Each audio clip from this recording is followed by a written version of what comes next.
ایک بادشاہ کی ایک ہی بیٹی تھی جس کا نام میمونہ تھا۔ ایک دفعہ وہ بیمار ہو گئی لیکن اس کا کوئی بھی علاج نہ ہو سکا۔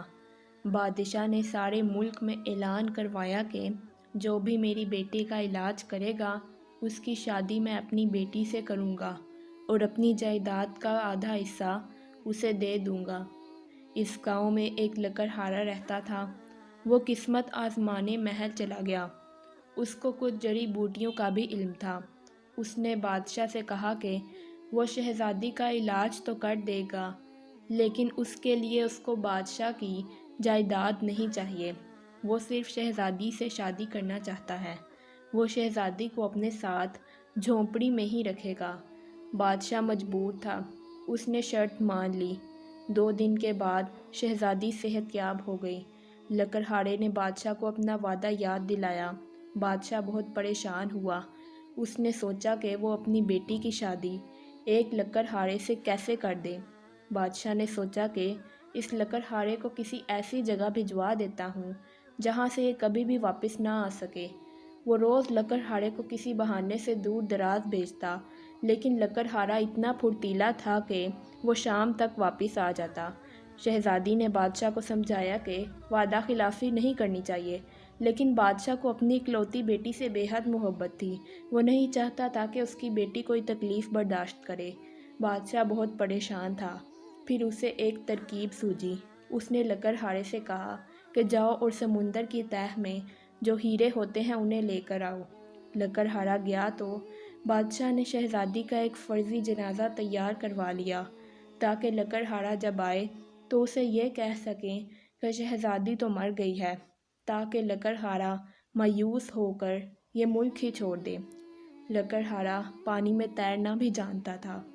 اس نے چند ہی دنوں میں سمندر کی تہہ سے وہ ہیرے نکال لیے اور محل کی طرف چل نکلا۔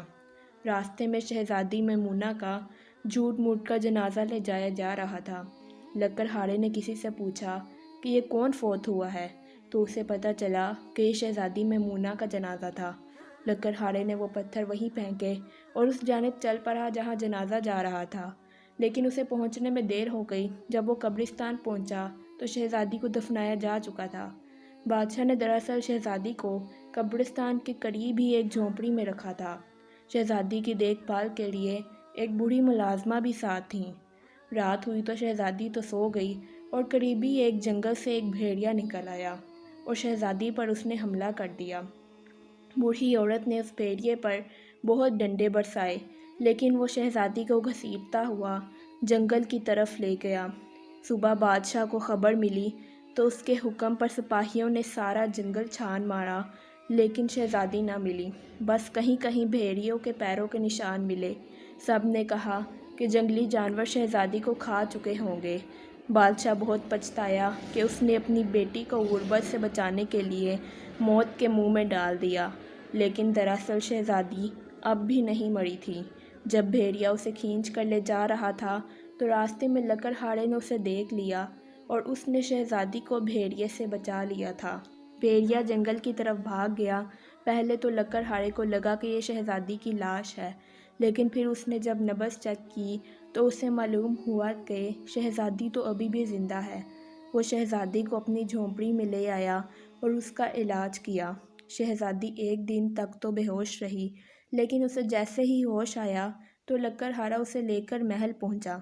بادشاہ اپنی بیٹی کو زندہ سلامت دیکھ کر بہت خوش ہوا اور اسے شرمندگی بھی تھی کہ جس لکڑہارے سے اس نے وعدہ خلافی کی آج اس نے دوسری بار اس کی بیٹی کی جان بچائی تھی۔ بادشاہ نے لکڑہارے سے اپنی غلطی کی معافی مانگی اور کہا کہ میں تو سمجھتا تھا کہ میری بیٹی کو صرف اس محل میں رہ کر ہی خوشیاں مل سکتی ہیں، لیکن آج تم نے یہ ثابت کر دیا کہ خوشیاں کبھی بھی دولت سے نہیں خریدی جا سکتیں۔ پھر بادشاہ نے شہزادی کی شادی اسی لکڑہارے سے کر دی اور شہزادی کی خواہش پر اپنی جائیداد کا آدھا حصہ غریبوں میں بانٹ دیا۔